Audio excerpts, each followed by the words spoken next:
하나님 말씀 보겠습니다. 로마서 1장 8절에서 17절까지. 로마서 1장 8절로 17절까지입니다. 우리 교독하도록 하겠습니다. 제가 먼저 8절 읽겠습니다.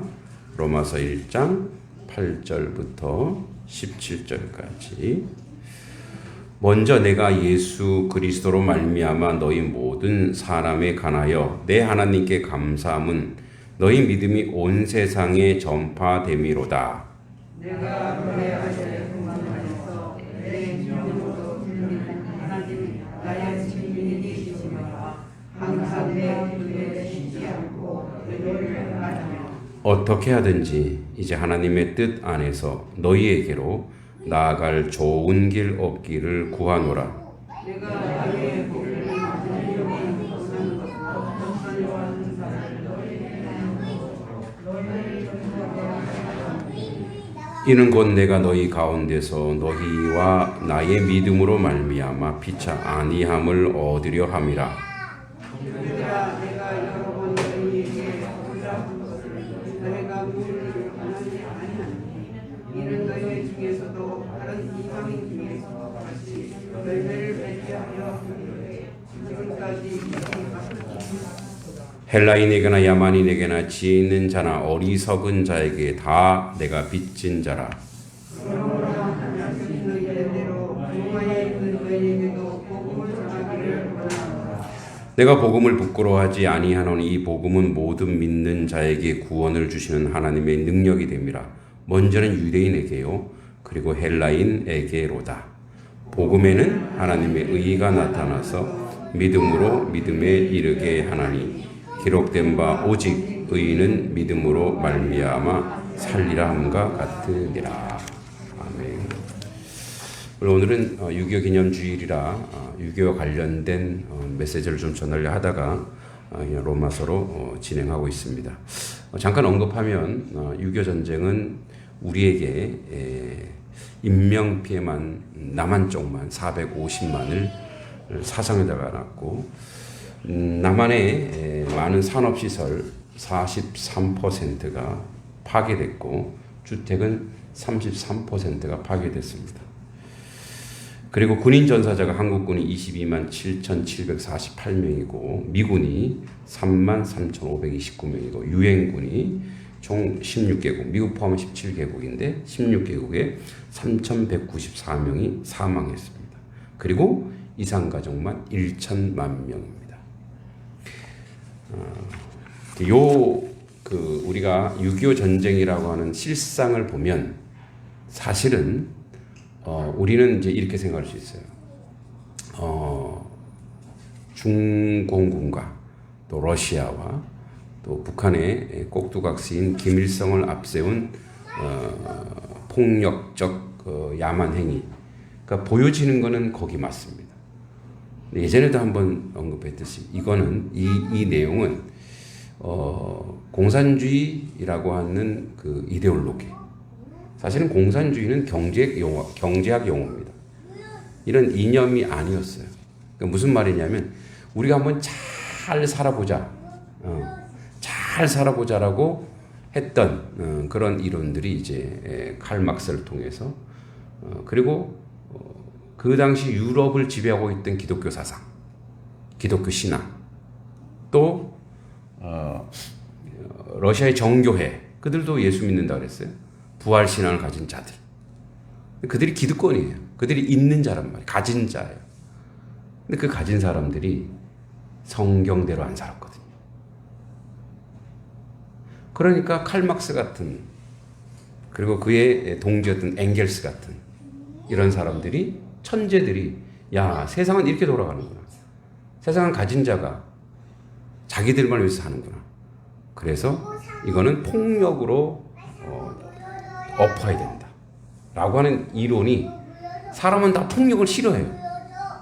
그런데 왜 그 이론이 타당하게 됐냐? 왜? 저렇게 우리가 이렇게 사느니 저렇게라도 해보자, 이것이거든요. 그게 러시아의 1917년 볼셰비키 혁명, 그리고 그것이 중국, 그것이 북한으로, 그것이 한반도를 뒤엎었습니다. 그러니까 저 근원 쪽에 보면 어쩌면 사탄의 아주 가장 큰 계략이기도 하지만 또 반대로 뒤집어 놓으면 그리스도인이 그리스도인답게 살지 않았던 시대의 죄악이에요, 죄악. 그러니까 그거는 지금도 마찬가지. 지금도 우리가 예수 그리스도 안에서 온전히 살지 못하면 이러한 비극은 또다시 올 수 있다는 교훈을 역사를 통해서 우리에게 알려줍니다. 그러니까 사실은 지금 우리는 가장 중요한 시대에 살고 있다고 할 수 있습니다. 어떤 시대냐? 예수의 제자로 온전히 그리고 청빈하며 그리고 남을 돕는 그런 자리로 우리가 가야 되겠습니다. 마음이 급했나 봐요. 제가 인사도 안 하고 막 달리기 시작했으니 진도 빼는 것처럼. 네, 앞으로 이런 일이 우리한테 없길 바라면서 우리 앞뒤어서 인사하겠습니다. 샬롬, 잘 오셨습니다. 예, 주님의 평안이 여러분들 가운데 있길 원합니다. 네, 감사합니다. 네, 이제 우리가 그런 교훈을 알아두면서 그런 전제에서 이 복음이 우리가 얼마나 큰 영향력이 있는가 한번 생각해 보도록 하겠습니다. 아일랜드의 한 청년이 결혼식을 앞두고 자기 약혼녀가 이제 내일이면 결혼하는데 약혼자가 물에 빠져 죽었습니다. 너무 고통스러웠어요. 슬픔을 극복하지 못하고 절망의 늪에 빠졌습니다. 친구들이 위로했습니다. 여기 있으면 더 힘들다. 여기 있으면 약혼녀의 이제 뭐 장인 장모 될 분들도 만나야 되고 흔적을 없애기 위해서 캐나다로 가라. 그래서 캐나다로 홀로 떠났습니다. 그런데 그곳에 도착하기 전에 또 전보가 왔습니다. 고향에 계신 어머니가 중병으로 죽음을 기다리고 있다라는 소식이었습니다. 그때 그는 무릎을 꿇었습니다. 세상의 모든 불행이 한꺼번에 자기를 덮치는 것처럼 주님 살아계십니까? 어떻게 저에게만 이런 불행이 폭풍처럼 몰려옵니까? 제발 간절히 부탁하오니 내 약혼녀 데려가셨으면 우리 어머니는 살려주십시오. 예수님 어머니 병을 고쳐주세요. 라고 기도했습니다. 한참 기도하는데 갑자기 마음에 평안이 오기 시작하는 거예요. 그래서 시험 걱정 모든 괴로움 없는 사람 누군가 부질없이 낙심 말고 기도드려 아뢰세. 이 찬송가 369장 제 집 맡은 우리 구주를 이 사람이 작사한 사람. 그때 이 제 집 맡은 우리 구주가 그때 기도를 통해서 나온 찬양인 거예요. 그래서 급히 고향에 안부를 물었어요. 어머니가 어떻게 되셨는가? 어머니는 소생하셨고 어머니는 완치되어서 잘 계신다는 소식에 너무 감격했습니다. 그 사람이 바로 조집 스크리븐이라고 하는 바로 찬양 작사가입니다. 구하라 그러면 너희에게 주실 것이요 찾으라 그러면 찾을 것이요 문을 두드리라 그리하면 너희에게 열릴 것이라. 마태복음 7장 7절 말씀처럼 믿음의 기도는 하나님께서 우리에게 어떠한 방법으로든지 역사하는 줄 믿습니다. 그러니까 오늘 말씀 제목이 뭐냐면 믿음이 살게 한다. 믿음이 살게 한다. 그래서 이제 먼저 1장 8절에 보면 먼저 내가 예수 그리스도로 말미암아 너희 모든 사람에게 관하여 내 하나님께 감사함은 너희 믿음이 온 세상에 전파되었다. 이런 얘기예요. 그러니까 이 얘기는 사실은 감남산 부활 사건, 오순절 성령 강림 사건, 그리고 순례자들 중에 3,000명, 5,000명이 베드로의 설교를 듣고 회개하고 돌아왔을 때 그런 많은 흔적들로 하여금 로마의 교회가 세워졌다는 거예요. 그러니까 로마의 교회가 세워진 거는 사실 사도 바울 자체가 자기 자신이 그것 자체로 자기가 감사할 건 없어요. 근데 이것이 하나님의 종의 입장에서 하나님 나라가 자기도 모르게 하나님의 나라가 로마에 그렇게 교회가 세워졌다는 것에 너무너무 감사한 거예요. 종의 입장에서. 너무너무 감사하고 너무너무 감격하고 너무너무 고마운 거예요. 그러니까 우리는 주변의 교회, 이웃 교회가 부흥하고 복되고 잘 되면 거기에다 항상 감사하고 고마워야 될 줄 믿습니다. 예, 다른 교회 잘 되면 우리 교회 안 돼. 이런 게 없어. 왜? 모두 하나님. 그래서 이 카톨릭이란 뜻을 로만 카톨릭 가져다 써갖고 의미가 이상하게 됐는데, 이 카톨릭이라고 하는 뜻은 하나의 보편적 교회란 뜻이에요. 카톨릭, 원래 카톨릭이란 뜻은 하나의 보편적 카톨릭. 그래서 로만 카톨릭은 틀립니다. 그래서 우리는 카톨릭 교회예요. 보편적인 하나의 교회예요. 그러니까 우리 단석교회는 물론 독립된 교회이지만 양동교회, 단석교회, 매곡교회 다 하나님의 교회인 거예요. 그래서 그 교회들이 부흥하고 잘 되면 뭐예요? 박수 쳐주고 잘 됐다고 얘기하고 칭찬해주고 같이 기도해줘야 되는 거예요. 할렐루야. 그러니까 그래서 바울도 로마 자기가 세우지도 않았는데 교회가 세웠어? 이런 안 되겠네? 내가 말이야 목회자인데 목회자 가야지. 이런 마음 먹지 않았다는 거예요. 너무너무 하나님께 감사했다는 거예요. 너무너무 감격했다라는 거예요. 제가 이제 그 단석 삼리, 겉단리라 그러죠? 거기가 마을이 크잖아요. 그 마을이 큰데, 거기도 교회가 하나 세우면 좋겠다. 물론, 우리 이제 단석 1위까지 오셔서 예배 드려도 되지만, 또 거기도 이렇게 교회가 세워지면 참 함께 연합할 수 있고, 단석 1, 2는 그래도 양동교회도 있고 교회가 거기 그래도 같이 있으니까 참 좋겠다. 이런 마음의 소망과 꿈을 꾸고 있어요. 왜?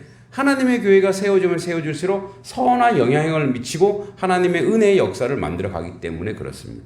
그런 카톨릭, 그런 보편적이고 그리고 그런 원대한 그 비전, 그런 꿈을 꾸는 것이 우리 성도의 수준이어야 될 줄 믿습니다. 우리 교회만 잘 돼야 돼. 우리만 잘 돼. 이거 다 버리셔야 돼. 이거 사단이 주는 마음이에요. 그럼 분쟁과 싸움과 경쟁이 일어나요. 연합하여 선을 이루고 아름다운 교회로 세워나가야 됩니다. 그런 입장에서 바울은 너무 좋은 거예요. 왜냐하면 로마에는 우상숭배, 황제숭배, 유대인들이 해방하고 있지. 그런데 교회가 생겼어? 대단하다고 생각한 거죠. 그 1장 9절에서 10절. 내가 그의 아들의 복음 안에서 내 심령으로 섬기는 하나님이 나의 증인이 되시거니와 항상 내 기도에 너희를 쉬지 않고 말하며 어떻게 하든지 이제 하나님 뜻 안에서 너희에게로 나아갈 좋은 길 얻기를 구하노라. 그러니까 로마에 있는 교회를 위해서 이제 수신자의 로마 교회죠. 쉬지 않고 기도했다는 거예요. 쉬지 않고 내가 기도했다. 그러니까 교회가 확장되기 위해서는, 교회가 든든히 서가기 위해서는 핍박과 고난이 있는데 바울은 교회를 위해서 항상 쉬지 않고 기도했다는 거예요. 기도가 여러분, 기도라는 게 그래요. 기도 제목은 여러분 일평생 살면서 기도 제목이 있다라는 건 문제가 있다라는 거예요. 그 문제 없으면 기도 안 해요. 그죠? 기도 제목이 있는 거는 내가 문제가 있다라는 거예요. 근데 하나님 그 문제를 통해서 나를 훈련시키고 나를 단련시키고 나를 더 거룩하게 하고 나를 성장시킵니다. 그러니까 뭐냐면 이런 거예요. 기도를 하고 있다라는 건 자체가 이미 하나님의 능력이라는 거예요. 할렐루야. 기도 안 하시나 봐요. 아멘 별로 없네요. 여러분 기도하고 계십니까? 계속 기도하셔야 돼요. 교회를 위해서도 물론이지만 여러분 가정을 위해서, 마을을 위해서, 보이는 것이 다 기도예요. 끊임없이 기도하고 있다는 것은 그게 끊임없이 하나님이 함께하고 있다는 거예요. 하나님의 성령이 강력하게 그와 함께 동행하고 있다는 거예요. 그러니까 하나님의 뭔가 기도를 시킨다고 하는 것은 뭔가 이루시겠다는 거예요. 할렐루야.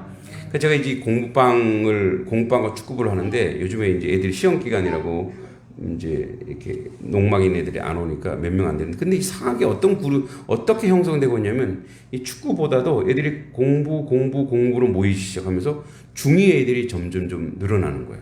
중학교 2학년 애들이. 근데 어제는 얘들이 여러분 그렇더라고요. 토요일이에요. 근데 옆집도 아니에요. 옆이도 아니란 말이에요. 근데 그 어떤 아이는 저기 어디죠? 개정리에 보면 그 횟집 있잖아요. 예. 횟집에서 한참 더 가야 되는데. 예, 삼리인가요? 하여튼 거기서 버스 타고 오는 거기까지 공부하러. 나는 그냥 친구들이랑 모였다가 그냥 오는 줄 알았더니 어제 데려주면서 그러더라고요. 일부러 여기 공부하러 온 거 버스 타고 여기까지 와서 이 오는 거예요. 그러니까 그렇게 의지가 있다는 애는 공부하겠다는 거잖아요. 그러니까 어저께는 이제 같이 독서 스쿨 하고 어저께는 공부만 2시간 반을 한 거예요. 요즘 말로 그래 애들이 막 이제 열정적인 거예요. 예, 저도 덩달아 공부했죠. 그 이제 원래는 1시간 반 정도 독서 스쿨 끝냈는데 애들이 이러는 거야. 선생님 이제 내신이 가까워. 이번 주 내신이에요. 내신 공부하는 방법 알려주세요. 있죠. 제가 그 스킬이 있기 때문에 먹고 살았던 거 아닙니까? 그래서 어저께 쫙 설명을 또 해줬어요 애들한테. 근데 그러면서 야, 근데 너희 반에 몇 명이 있냐 그랬더니 18명이 있대. 그럼 공부하려고 하는 애들 몇 명이나 한 7, 8명 되는데 다 데리고 와. 공부하겠다는 애들은 다 데리고 와. 예. 근데 공부 안 하는 애들은 좀 그런데 우선 하겠다는 애 데리고 와. 그냥 애들이 공부에 눈에 불을 켜고 막 선생님 저희는 그래서 내가 그랬어요. 내가 작년에 여기서 고등학생들을 이렇게 설명을 좀 해봤더니 아이들이 좀 의지가 약해서 내가 너희들을 생각했다 그랬더니 그러면서 자기는 대학 갈 거라는 거예요. 대학 갈 거. 그래 가자. 열심히 해보자 이러면 그랬더니 이제 애들이 이렇게 마음에 가슴에 뜨거운 이제 불을 서로 주고받은 거죠. 그러니까 이유가 있는 거예요. 하나님이 우리가 이제 이걸 기도하고 이 일을 위해서 진행시키고 하나님이 인도하고 하나님이 이끄는. 근데 이제 사실은 제가 축구는 좋아하죠. 사실 축구를 더 하고 싶어요 저는 밖에서. 근데 축구가 아니라 점점 공부 쪽으로 자꾸 이게 몰아가는 거예요 이렇게. 예. 물론 축구도 때가 되면 하겠지만, 네. 그러니까 점점 이렇게 이제 공부하는 그룹으로 몰아가면서 여러분 이렇게 아이들과 자꾸 공부하다 보면 얘기하다 보면 믿음과 신앙의 얘기가 나오게 되어 있어요. 그래서 하나님이 지금 이끌어가고 인도해가고 있구나. 그래서 저는 이제 매주 긴장도 되지만 매주 기대가 되는 게 있어요. 매주 기대. 하나님이 어떻게 아이들을 모이게 하시고 인도하시고 이끌어 가시는가. 이게 뭐예요? 기도를 통해서 지금 하나님이 기도하게 하는 건 하나님의 능력이에요. 그러니까 그 사람에게 지금 하나님의 능력이 임했다는 거예요. 그리고 기도 때문에 하나님이 기도를 통해서 이제 행했죠? 기도는 동력이에요. 기도는. 그러니까 믿음의 동력인데 그것을 행할 때 그 다음에 하나님의 역사가 나타나는 거예요. 하나님의 역사가 이루어지는 거예요. 근데 기도만 하고 가만히 있으면은 어떤 역사도 일어나지 않아요. 홍해 바다가 어떻게 갈라졌어요? 저기 한 50km 전에 모세가 기도했더니 여기 딱 갈라져 있었어요. 그래 그거 보고 간 거 아니잖아요. 하나님이 계속 인도 구름기둥 불기둥으로 계속 가는 거예요. 그래서 따라가는 거예요. 그거 따라. 우리도 말씀 따라 가는 거예요. 기도 따라 기도의 불, 기도의 구름기둥 불기둥 따라 가는 거예요. 말씀의 구름기둥 불기둥 따라 막 가는 거예요. 가만히 있으면 역사 일어나지 않아요. 그래서 어디까지 왔느냐? 아니 구름기둥 불기둥 따라 왔더니 뭐야? 더 큰 장벽이네. 그때 또 뭐 하라는 거예요? 또 기도하라는 거예요. 그래서 모세가 뭐라 했어? 주님, 모세 이랬어. 장난치십니까 지금? 여기서 지금 몰살하라는 거예요? 우리가 돼지떼입니까? 이렇게 얘기하잖아요. 그 다음은 어떻게 해요? 네 손에 든 게 뭐니? 지팡이야. 그래? 지팡이 갖고 네가 할 수 있는 거. 네가 할 수 있는 게 뭐냐? 지팡이 만드는 거예요. 네가 할 수 있는 게 뭐냐? 지팡이를 내밀어. 모세가 할 수 있는 거 뭐밖에 없었어요? 지팡이 가지고 내미는 것밖에 없었어요. 그런데 무슨 일이 일어나는 거예요? 네, 홍해 바다가 갈라지는 역사가 일어나는 거예요.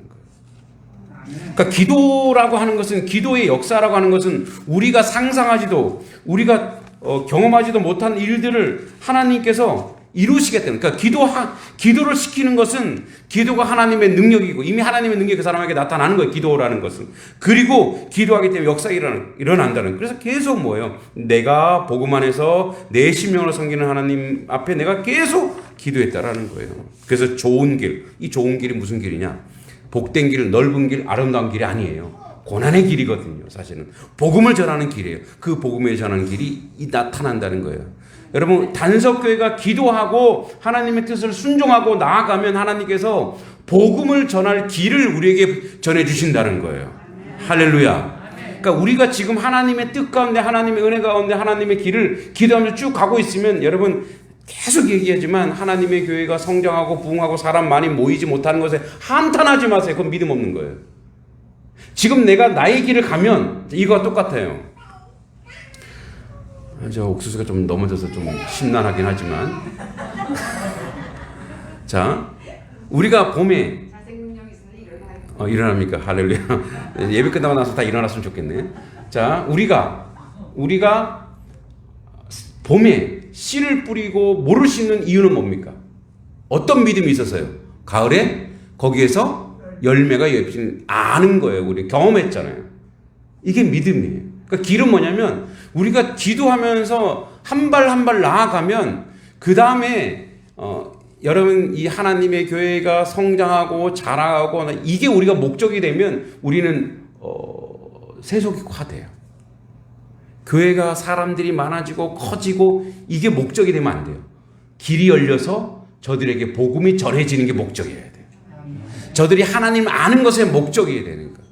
그렇기 때문에 그래서 여러분 우리 봄부터 이제 그 가을까지 계속 농사 짓는 건 뭐예요? 알아. 이미 이게 추수될 것이고 이미 열매 맺힐 거는 이미 다 알고 있어요. 알기 때문에 왜 오늘 땀 흘리고 오늘 열심히 하는 거예요. 그 여정과 그 과정을 열심히 하다 보면 하나님이 역사하시고 하나님이 인도하시고 하나님이 이끌어 가시는 그 은총 가운데 있어야 된단 말이에요. 그게 믿음이에요. 믿음이라고 하는 것은 될까 안 될까가 아니라 된다는 걸 알고 오늘 한 발 한 발 나아가는 게 믿음인 줄 믿습니다. 그리고 이제 그 11절 12절에 내가 너희 보기를 간절히 원하는 것은 어떤 신령한 은사를 너희에게 나누어 줘. 그러니까 사실 이게 이제 해석이 좀 잘못됐죠. 어떤 신령한 은사 그러면은 약간 좀 그 네거티브한 말인데 이런 뜻이에요.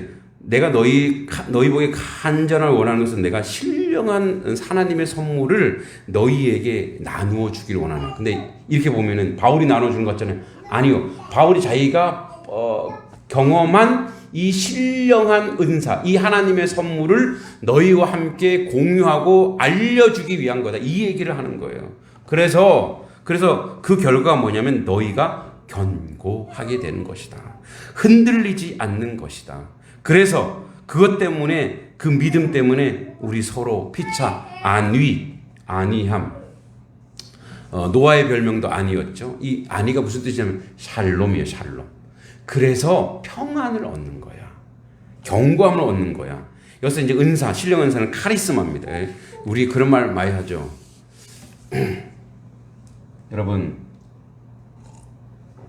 저에게 카리스마가 있습니까? 있습니까? 넘칩니까? 카리스마가?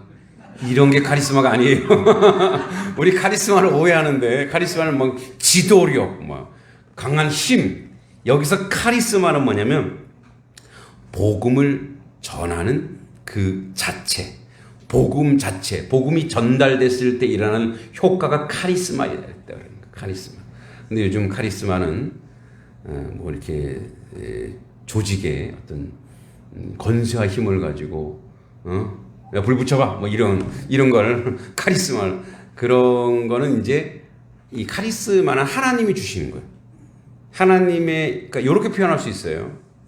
어떤 사람이 복음에 미친 거예요. 그게 카리스마예요. 그 제가 아는 이제 청년 하나가 원래는 대기업에 취업을 했는데 이제 대기업에 이제 부모님은 외국어 대학교 나와서 이제 부모님은 대기업에 들어가라 그랬는데 그래서 기도를 했어요. 근데 하나님이 원하는 게 그게 아니더래요. 대기업에 가면 여러분 이제 그 기업의 조직이 있잖아요. 조직을 따르다 보면 사실 주의를 못 지킬 확률이 대단히 높다라고 자기가 생각하고 이렇게 해서 내가 하나님 헌신할 필요가 안 되겠다. 그래서 이거를 안 들어갔어요. 그래서 이제 부모님 혼났죠. 그리고 이제 배우자에게 또 CC니까 이제 배우자도 이해했죠. 그래서 그 다음부터 그 청년이 뭘 했냐면 복음을 전하기 시작했어요. 어디 가서 복음을 전해요? 홍대 거리에서 이렇게 천막 쳐놓고 왜냐면 이렇게 보면 우리 노점상 하는 사람들 있잖아요. 그리고 막 이렇게 점치는 사람들 그런 사람처럼 이렇게 천막을 쳐놓고 그 사람들을 청년들을 상담하기 시작했어요. 길거리에서 상담했어요. 그 복음을 전하니까 상담하고 그 다음에 이제 거기서 이제 자기 삶을 얘기하고 또 좋아하는 노래 있냐 같이 노래 부르고 혹시 옛날에 교회 다녔어요? 그럼 좋아하는 찬양이 있냐? 그럼 같이 찬양하는 그 안에서. 그러니까 이제 그런 청년들이 막 울더라 이거 왜? 여러분 홍대 길거리 다니는 애들은 보통 어떤 애들일까요? 다 그렇진 않겠지만 다 그렇지 않게 호랑방탕한 아이들 아니겠어요? 예? 낙심하는 아이들 아니겠어요? 그래서 그 안에서 뭐 하고 그 다음에 이제 제가 한명교회 있을 때 우리 교회의 전기를 좀 끌어서 저희 남산 올라가는 한명교회가 남산 올라가는 길목에 있어요. 그러니까 거기서 또 전기 끌어다가 거기서 또 이렇게 이제 건반 두드리면서 찬양하면서 그들에게 복음을 전하기 시작해요. 그게 카리스마예요. 그게 카리스마. 그러니까 신령한 은사, 이 카리스마가 너희에게 나타날 것이다. 그래서 여러분 이건 이제 하나님의 은사인데 복음을 전하는 그 자체 또 하나님의 뜻을 말하기도 하고 사도의 안수를 통하여 주신 하나님의 신앙의 능력을 얘기하는데 이런 거예요. 고린도전서 12장 4절 6절에 은사는 여러 가지나 성령 같고 직분은 여러 가지나 주는 같으며 또 사역은 여러 가지나 모든 것을 모든 사람 가운데 이루시는 하나님은 같으니 각 사람에게 성령을 나타내심은 유익하게 하려 함이라. 그러니까 은사는 성령이라, 그러니까 성령 충만하면 카리스마가 생기는 거예요. 그래서 뭐예요? 복음을 전하고 그리고 복음을 전하는 방법이 여러 가지가 있죠. 직접 말로 전할 수도 있지만 몸으로 전할 수 있는 거, 섬기는 걸로 전할 수 있는 거예요. 저 이제 우리 마을 일 있을 때 여러분 우리 성도님들이 나오셔서 정말 적극적으로 열심히 일하시는 걸 보고 저는 참 감사해요. 근데 그게 복음 전하는 거예요. 그게 카리스마예요.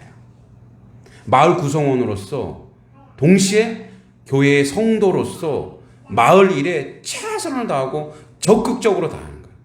여러분 마을 일에 더 적극적이시기 바랍니다. 아멘. 할렐루야. 아멘. 이장님도 곧 나오겠죠 그러면. 아멘. 예.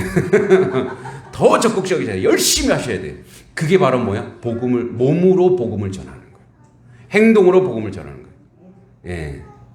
특히 이제 우리 젊은 집사님, 우리 서 집사님이나 이 집사님 굉장히 가면 굉장히 열심히 하시더라고요. 이렇게 보면. 물론 이제 다른 분들도 원체 마을 일을 하시고 마을 구성원이기 때문에 그렇지만 또 이사 오셔서 그걸 열심히 진행할 때 정말 감격적인 거죠. 왜? 그러니까 마을 공동체로서 성도로서 그 일을 감당하면서 자연스럽게 그들에게 뭐예요? 복음이 들어가는 거예요. 말로 전하는 복음, 몸으로 전하는 복음, 그리고 마음으로 전하는 복음. 뭔가 있으면 자꾸 나누려고 하고. 여러분 이제 오늘 보니까 뭐 아침 일찍 나고 마늘이 와 있어요. 마늘이. 그리고 양파도 와 있어요. 우리 아내가 어제 저한테 그러더라고요. 여보 양파를 넣고 기도했는데 안 와서 이제 사 먹어야 될 것 같아. 근데 오늘 딱 오네요. 예, 하나님의 은혜인데 벌써 이제 이게 제 일의 추수감사 같아요. 벌써 막 나눠주시는 거예요. 자, 이 나누는 거, 예, 저희도 참 감사해요. 이 나누는 거, 또 여러분 이웃에게도 나누시기 바랍니다. 주변에도 자꾸 나누세요. 자꾸 나눌 때 그게 바로 또 복음을 전하는 거예요. 복음을 전하는 것은 뭐예요? 말로 전할 수 있고 말은 제일 나중에 가야 돼요. 말은 제일 나중에. 말은 제일 늦게 와야 돼요. 말이 먼저 가면은 이렇게 돼요. 그래서 행동으로, 마음으로, 그리고 말로 이렇게 복음을 전하는 신령한 은사를 가지신 여러분 되기를 바랍니다. 근데 그 은사가 어떻게 한다고 우리를 견고하게 한대요. 이런 말이에요. 전도를 하고 복음을 전하면요. 누가 잘하느냐? 전도자가 잘해요. 전도자가. 왜? 전도하려고 하면 아까 얘기했죠. 나눠야 되죠. 마음을 나눠야 되죠. 말을 나눠야 되죠. 그러니까 내가 조심한단 말이에요. 내가 조금 화가 나는 일이 있어도 참아야 된다. 왜? 전도자니까. 그래서 뭐 내가 먼저 견고하게 되는 거예요. 그래서 그 견고함의 결과가 뭐라고요? 여러분 보세요. 하나님의 나라 복음을 전하면 마음이 평안이 와요. 예? 마음에 평안이 온다고, 평안이. 그건 하나님이 책임져 주시는 거예요. 제가 여기 이 단석교회 와서 그 교회의 정체성인 선교와 전도를 하지 않으면 저는 즐거울 수가 없어요. 저는 기쁠 수가 없어요. 그러면 자꾸 뭘만 보는지 아세요? 아유, 교회가 왜 이렇게 작아? 우리 교회는 왜 이래? 불평불만이 막 하게. 그 다음부터는 뭐가 나오냐? 교회의 정체성과 전도와 선교가 사라지면 그 다음부터 계속 나오는 게 뭔지 아세요? 불평불만이, 불평불만. 여러분 경험하시잖아요. 아빠가 일을 안 하면 집안의 일을 간섭하기 시작해요. 그럼 어떻게? 불평불만부터 해. 근데 밖에서 일하면 뭐예요? 아내 쳐다볼 시간이 없어. 아내를 돌아볼 시간도 없단 말이에요. 하나님의 일을 견고하게 하면 우리 안에 평안이 넘치고 은혜가 넘쳐서 그 일을 열심히 은혜가 넘쳐서 그 놀란 역사 가운데 있기 때문에 우리에게 견고하고 평안이 넘치기 때문에 그에게 평안이 오면 기쁨도 같이 오거든요. 그럼 즐거움이 있고 은혜가 넘치고 그래서 사람 만날 때마다 복이 있고 은혜가 넘치고 놀라워요.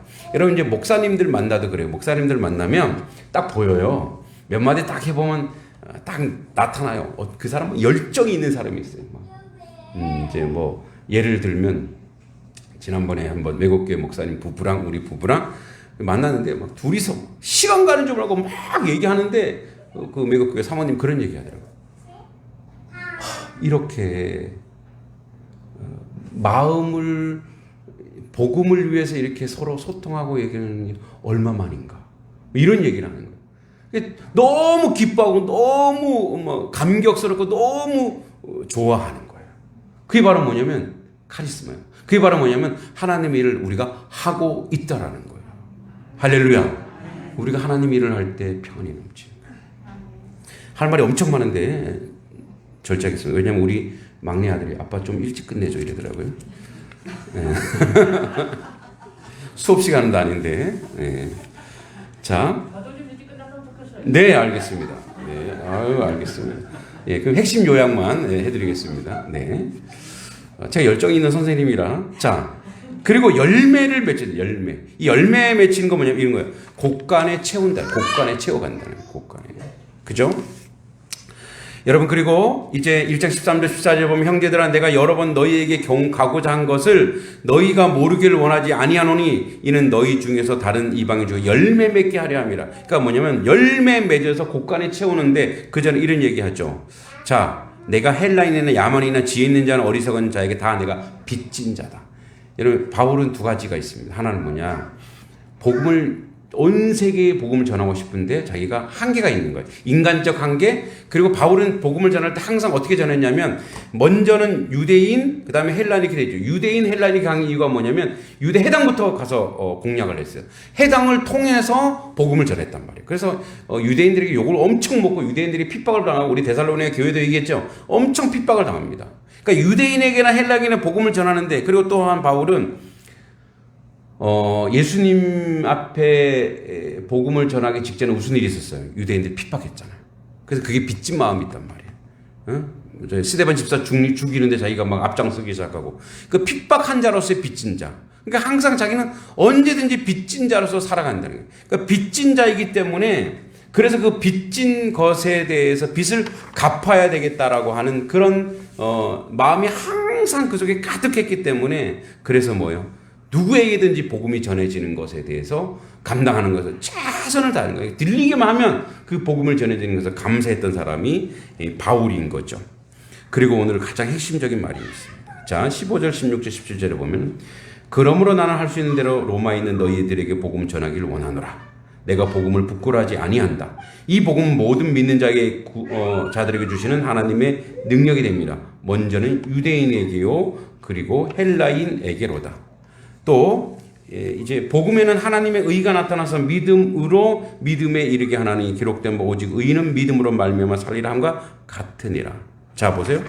복음은 내가 부끄러워하지 않는데 모든 사람에게 구원을 하나님의 능력이 때문에 내가 부끄러워하지 않는다. 왜냐하면 그 당시에 헬라 철학 우상숭배, 황제숭배. 그래서 이 복음을 전하는 것을 많이 핍박했고, 그 다음에 그것을 이단화했기 때문에 내가 부끄러워하지 않는다. 이거는 하나님의 능력이다. 그리고 복음에 뭐가 있냐? 하나님의 능력이 있더라. 이 복음이라고 하는 것은 뭐냐면 여기서 믿음으로 믿음에 이르게 한다. 17절에 믿음으로 믿음에 이르게 한다는 건 뭐냐면 이런 거예요. 지난번에도 얘기했지만 우리가 예수를 믿었기 때문에 믿음이 생기는 게 아니에요. 예수가 우리를 선택했기 때문에, 하나님이 우리를 선택했기 때문에 그 선택한 자의 열매가 복음을 받아들이고 회개하고 주님 앞에 온 거예요. 그러니까 먼저 하나님이 우리를 찾아오신 거란 말이에요. 그러니까 우리가 이 자리에 온 것은 하나님이 먼저 우리에게 찾아오신 줄 믿습니다. 그런데 이 복음이라고 하는 거, 믿음으로 믿음에 이르게 한다는 건 뭐냐면 그 복음, 하나님의 의가, 이 믿음의 믿음은 뭐냐면 내가 믿음은 하나님의 은사예요. 하나님의 선물이에요. 그러니까 내게 믿음이 왔어요. 그러니까 믿음은 하나님의 말씀이 온 거예요. 그래서 믿음이 온 사람이 하나님의 뜻대로 살기 시작하는 순간 믿음이 확인되는 거예요. 지금 여러분 이렇게 생각해요. 목사님 뭔 소리 하는 거 지금 헷갈려 죽겠네. 잘 보세요. 자, 우선 이렇게 얘기해놓고, 여러분 초대에 제가 이런 얘기했죠. 하나님께서 나를 선택한 거예요. 여러분 믿습니까? 나를 선택했기 때문에 나는 스스로 죽은 영혼이기 때문에, 여러분 시체가 못 일어나요. 살려내야 일어나는 거예요. 그죠? 하나님이 나를 선택했단 말이에요. 그 선택받은 자가 하나님을 살아계 좀 믿기 시작하는 거예요. 그러면서 믿음의 행위들이 나와요. 그래서 내가 하나님으로부터 구원받았다고 하는 증거는 어디에서 나오느냐? 하나님이 나를 딱 선택했을 때가 아니라 내가 보는 거는 내가 믿음의 행동을 할 때 그게 시작된다라는 거예요. 그러니까 그게 바로 믿음이 믿음으로 우리를 이끌어 간다는 거예요. 그러니까 믿음의 삶을 내가 살기 시작하는 순간, 살아내는 순간이에요. 자, 우리 처음에 독서스쿨하고 축구할 때 애들을 1명, 2명 지원해요. 자, 1명, 2명인데, 1명, 2명인데 뭘 해? 그냥 피곤한데 쉬자. 그럼 믿음이 없는 거예요. 처음에 100명, 1000명 갖고 하는 사람이 어디 있어요? 천하보다 귀한 한 영혼이라면. 근데 한 명이 안 와도 하는 거예요, 그거를. 시작하는 거예요. 여러분, 세례요한은 뭐예요? 광야에 누가 있어요? 아무도 없잖아요. 근데 광야에서 뭐예요? 계속 외쳤어요. 근데 나중에 어떻게 사람들이 광야로 쫓아오기 시작하잖아요. 믿음이라고 하는 것은 이거, 믿음의 행위라고 하는 건 이거예요. 어떤 대상 또는 사람, 그 다음에 양적 결과, 내용을 보고 사는 게 아니고 하나님이 시키신 일을, 이 현장은, 대상은 아무것도 없어도 그냥 모래 바람만 휘날려도, 속된 말로 개미 한 마리 없어도 나는 하는 거예요. 할렐루야. 여러분, 세례 요한이 광야에서 외치는 자의 소리를 막 하나님의 복음을 세례 요한이 회개하라 청에 갖고 왔느니라 했을 때 누가 들어요? 광야에 누가 오냐고요? 지나가는 나그네 몇 명이 왔다 갔다 하겠죠. 그러면 진짜 외치려면 어디 가서 외쳐야 돼요? 시장에서 외쳐야 되잖아요. 광장에서 외쳐야 되잖아요. 근데 왜 예수님이 왜 외치는 자의 소리 광야로 가라 그랬을까요? 누가 먼저 듣냐? 네가 먼저 들어야 된다는 얘기예요. 자기 영혼이 자기가 먼저 듣는 거예요. 자기가 먼저 듣는 거예요.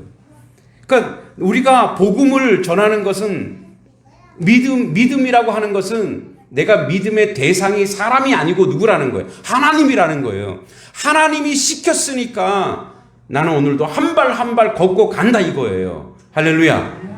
사람이 많아서가 아니고 사람이 구름대처럼 몰려서 그거 바라고 그거 생각하고 하면은 아무것도 못해요. 그건 믿음이 아니고 실적이에요. 그건 장사예요. 저한테 하는 얘기예요. 더 열심히 하라고. 많은 하나님의 교회들 중에 95%가 전부 다 30명 이하 교회입니다. 5%만이 100명, 200명, 300명, 1000명, 10,000명 이렇게 넘어가는 거예요. 그런 교회 바라보고 교회 몇 명이야? 누구 나와? 이거 시작하는 건 벌써 믿음으로 시작하는 게 아니란 말이에요. 그건 하나님을 보지 않는 거예요. 그럼 뭘 보고 시작하는 거냐? 지적, 결과, 행적, 인간의 능력 이걸로 시작하는 거예요. 또 평가하기를 저 목사님은 몇 명 교회 이게 그 교회 평가가 아니에요. 믿음이라고 하는 것은 복음 안에서 하나님께서 그에게 허락하신 믿음의 행동들을 하나님 바라보고 하나님 뜻이니까 한 발 한 발 걸어갈 때에 얘기했죠. 처음에 얘기했죠. 열매는 나중에 다 알아서 열리는 거예요. 정답은 이거예요. 저 옥수수가 몇 개 열려요? 나무 하나에? 한 개밖에 안 열려요? 두 개인데 하나는 조금 튼실하지 않아. 그 옥수수 하나에 하나밖에 안 열려요? 두 개밖에 안 열려요? 근데 그 옥수수 알이 많죠, 알. 알은 엄청나잖아요, 그죠? 이런 비유가 이상해지는데? 자, 그러면 저 다른 걸 할게요. 옥수수 좀 너무하네. 자, 뭐 그런 것도 있겠죠. 자, 저 보니까 우리 저기 저 토마토, 방울토마토 막 열렸더라고요. 하나에 막 열렸어요. 20-30개씩 막 열렸어요. 이게 하나님의 계산법이에요. 하나님의 계산은 어떻게 한다고요? 하나님의 계산은 하나에 하나씩 하나요. 옥수수 빼고. 하나에 30배, 60배, 100배. 여러분, 오늘 우리의 믿음의 여정, 믿음의 눈물, 믿음의 행적은 30배, 60배, 100배예요. 하나님의 교회가 나중에 여러분 어떻게 지속적으로 계속 하나님의 일을 한 발자국 한 발자국 나아갈 때 어떤 역사가 일어나나 보세요. 그것은 30배, 60배, 100배의 열매가 이 마을 가운데 그리고 교회 가운데 맺히고 이루어지고 열매 맺을 줄 믿습니다. 그래서 우리는 뭐로 산다고요? 그래서 믿음으로 살아라는 얘기예요. 사람 보고 살지 말란 얘기예요. 김동기 목사 보고 살지 말란 얘기예요. 그런 분 없겠죠. 네. 또 그렇게 살라고 하는 강요는 아닙니다. 네. 없겠죠. 남편 의지하지 말란 얘기예요. 네? 자식 의지하지 말란 얘기. 오직 누구만? 오직 하나님만 바라보고. 아멘. 오직 하나님만 바라보고 하나님의 주시는 은총과 은혜와 그 믿음으로 그래서 믿음이 우리를 살게 한다. 어떤 인생으로? 하나님의 백성, 말씀의 백성, 복음의 백성으로 살게 한다. 이거예요. 아싸, 아차. 12시 1분이네. 기도하겠습니다. 하나님 믿음으로 살게 하옵소서. 믿음의 백성이 되게 하여 주시고 믿음의 능력을 가지고 사는 하나님 백성 되어서 아버지 하나님 결국은 하나님이 승리하시고 결국은 하나님이 이기는 그 여정과 과정을 바라보게 하여 주시옵소서. 다시 한번 복음 안에서 오직 주님만 바라보는 인생 되게 하여 주시옵소서. 예수님의 이름으로 간절히 기도하옵나이다. 아멘.